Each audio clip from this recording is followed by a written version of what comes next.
që prej orës 18 Edi Rama është zyrtarisht kryeministër i Shqipërisë. Zoti Edi Rama. Betoj.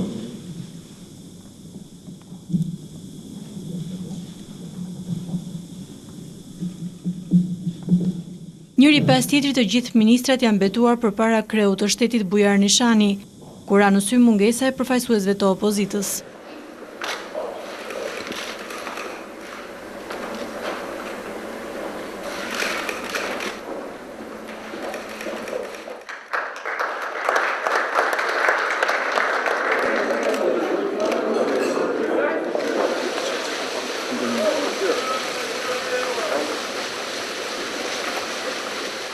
Pas fotos së rastit, kabineti është drejtuar kryeministrisë, duke përshkruar në këmbë bulevardin Dëshmorët e Kombit.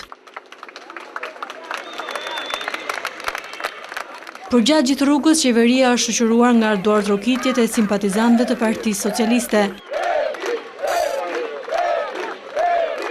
Në shkallët hyrëse të kryeministrisë, Rama ka mbajtur dhe fjalën e rastit, duke theksuar se qeveria e tij do të realizojë ëndrrën europiane.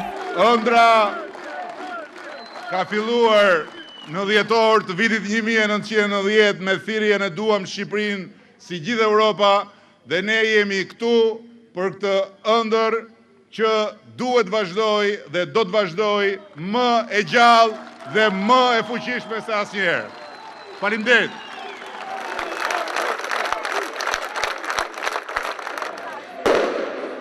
Pas kësaj, kabineti Rama ka hyrë në kryeministri ku ka zhvilluar për 30 minuta mbledhjen e parë.